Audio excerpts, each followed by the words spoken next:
Hello there, it's Alara here from Alara Overall Coaching, and today I want to talk to you about 4 reasons why your vision statement might suck. And I'm British, I could not think of a Britisher way, a British version of saying sucks. So I'm sorry mum, my mum is, she's an English graduate, so she would really not be impressed with me using the word suck. But I said suck way too many times there. Alright, so 4 reasons why your vision statement might suck. So let's talk about why we even care about having a vision statement, because it seems to be one of these buzzwords that's like, hey, yeah, what's your vision statement, man?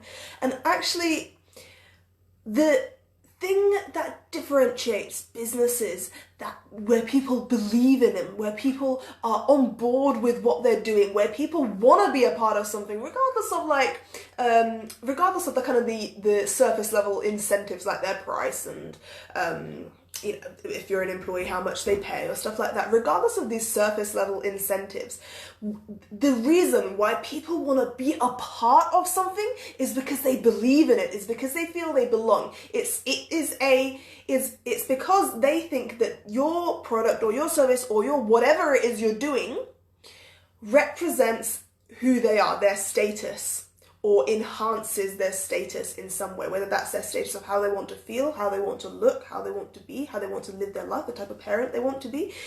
But without believing in something, without knowing what there is to believe in, they only have the surface level incentives to compare to. So if you want to go deeper than, if you want to be anything other than just the cheapest in the market or the one that pays the most in the market, depending on if we're talking about customers or employees, then you're going to need a vision statement. And the thing about a vision statement is everyone kind of knows, yeah, you need to have it as part of having a business. But here are the 4 reasons why vision statements just don't work when you think of them like this.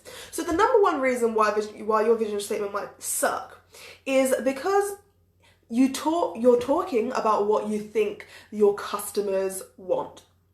So your vision statement is what you think your customers want. It's nothing to do with you. It's nothing to do with the world that you're creating. You're trying to anticipate what your customers want and then kind of put that into your vision statement and say, oh, look, we're the perfect company for you. So I've got an example for that. And here it is.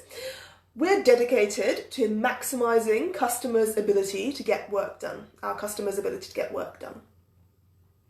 Okay, so apart from it being boring, the thing about making this statement about what you think the customer wants, rather than something that has really come from inside of you, really something that is inspiring for them, is that because it was created for what they want, you will not be able to follow through with that on it. Apart from actually saying that's what you do, you won't be able to follow through with that in your culture, in your principles, in the way that you behave.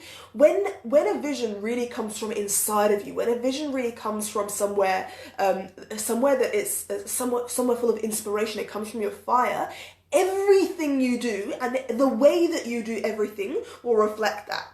But when your vision statement is just a statement that reflects what you think your customers want from you, in this case it's dedicated to maximizing our customers' ability to get work done, then everything else you do is just not going to reflect that, because your vision statement did not come from you, it came from your kind of interpretation of what you think the customers want. Number 2 is you're talking about what you do. You're talking about goals, you're talking about your benefits and the features and like the problem that you're tackling with your product. It's boring. When you literally go up to someone and say, hey, this is what I do, and this is all the benefits, and this is all the features of it, and it also does this, and it also looks really good, great. This especially happens with tech-based businesses, where there's actually a lot of features to talk about. And this getting trapped of talking about what you do can become a really quick spiral down. Because when you get trapped in talking about what you do constantly, not only are you boring the customers, but you're not creating an emotional connection with them. And when you don't create an emotional connection with them,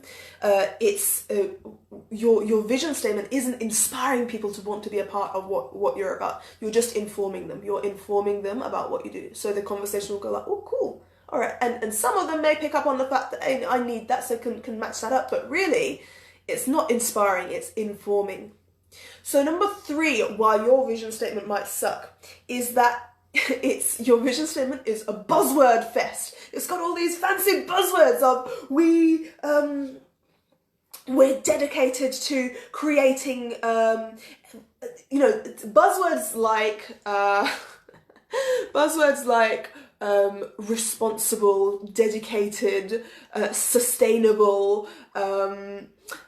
There are certain words where people think that when you start to use them, people are like, wow, I'll totally get on board with that. I actually haven't got an example. But the problem about only using buzzwords is no one actually understands what you're on about. No one actually understands what you're trying to create. They don't even know what you do. So you feel good because you feel like, oh yeah, I've got this vision statement with a load of buzzwords. But actually, when you simplify it, it's when you get down to the raw human language that people can connect to your vision, people can connect to what you're on about.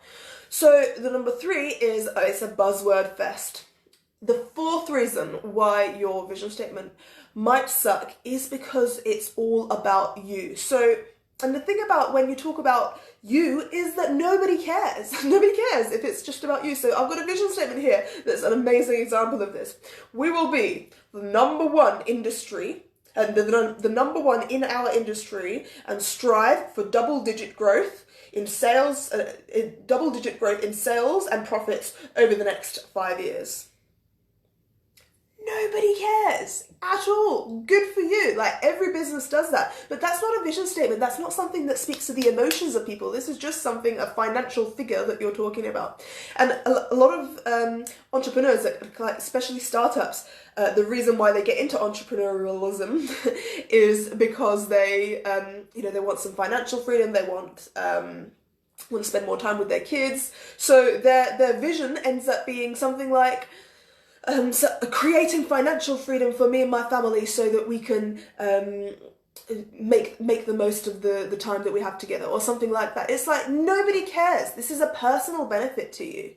So they're the 4 main reasons why your vision statement might suck. So just have a good look at at what your current vision statement is, and see if you're making any of these mistakes. Is it are you articulating what you think the customer wants? Are you talking about what you do rather than the world that you're creating? Is it just a buzzword fest where no one actually understands what it's on about? Or is it actually just about you, where it's not anything about the rest of the world or the world that you're creating? So the thing about getting people on board with your vision, and the thing about human behavior, is that our behavior is based on our emotions. And the way to speak to someone's emotions is by talking about what you believe in and the world that you're creating. Because when they start to believe that, they can start seeing an image, and that is what drives emotions. That's why Coca-Cola doesn't actually advertise the drink. It advertises the feeling that you get from the drink. And that's why they're constantly advertising in places like active sports, in family in kind of environments where you might have a family picnic, or it's always connecting you to the feeling of humans bonding, of being energized. So I actually saw a Coke advert come up recently, and it was like, I've drunk this Coke, and it'll just flash to all of these different locations of like a family having a picnic, someone doing extreme sports, someone at work having a break, and it's all these feelings of so when they connect it to that feeling, when people buy the feeling, people don't buy what you do or the features or the characteristics of what you do. So I want to talk you through 3 ways that you can make your vision statement talk to the emotions of someone. And if you feel like your vision statement currently does have one of these 4 reasons why your vision statement might suck, then listen up to the next bit, because it's going to be really game-changing for you. So the first thing is, do you actually know the world that you're trying to create? Because there's kind of two levels to this. Do you actually know what the world you're trying to create is? Are you connected to that fire and it's just the fact that you can't communicate it? Because your vision statement cannot come from anyone else. No one can give you a vision statement. You can't just look at what your customers want and just kind of copy and paste that into your vision statement. So, number one, start from within. And by asking the questions, who are you when you're at your best? And if I was at my best every single day, what would be the world that I create? What would be the ripple effect of the world that I create? So your vision statement, even if it's about your company's vision statement is actually a personal discovery journey for you. So how connected do you feel to that fire? And how do you know what the impact that you want to have on the world is? So this is your why you do anything that you do, and this is the core of where your vision statement would be extracted from. So the second step of making your vision statement, talk to the emotions of people and help people get on board with your vision, is communicating it. So okay, you've now found your why, you've connected to the fire, but are you communicating it? So when we're lost for words, we're emotional beings, but for some reason we are crap at actually articulating our emotions. So when we're lost for words, what ends up happening is that we kind of retreat into the space of talking about features and benefits and the logics and the logistics of everything, which is, what do we say? Boring. So I have an example of a client that I worked with who, when they first came to me, their vision was something like, oh, I want to help make the world a better place, or a better place to live in, or something like that. By the time that we had finished, her vision statement was to equip people to take ownership of their own lives. So it's a much more clearer communicative base. She was connected to that fire. She knew she wanted to help the world in some way, but she had no idea how to communicate this. So Tony Robbins, for example, his is to end all suffering in the world. That is something that is very deeply personal and has come from his own experience, his own core values, because he's done the step before of connecting to what is the difference that I want to make in the world. So when he communicates it, it's to end all suffering in the world. Apple, to think differently and question the status quo. Microsoft, to have a computer on every desktop, on every desk in every home. So all of these come from a personal space of being connected to that fire and then articulating it, communicating it. So the third stage of getting people on board with your vision is living it. So now you've connected to the fire, you've created a statement that aligns with, that is actually inspired and articulated from that fire. The third thing is living it. And that can be through your principles, through the culture that you have at work, through your marketing, through the way that you, through the types of incentives that you offer, to the marketing that you do, to the colors that you use, to the shapes that you use, to the logos that you have. Everything that you do can be tied back to your vision and your core values of why this company exists. So start to live it through everything that you do, because that's when people get the same message. It's not just a verbal message. When they can get the same message over and over again from different avenues, that's when they start getting on board with your vision. That's when they start believing in what you believe in, and that's when they start becoming loyal to your cause. And this can be stakeholders or it can be customers as well. So if you found this video useful, click that like button, share button, and share it with people that you feel it's going to be useful for. If you have any questions, just pop them in the comments below. Looking forward to answering them.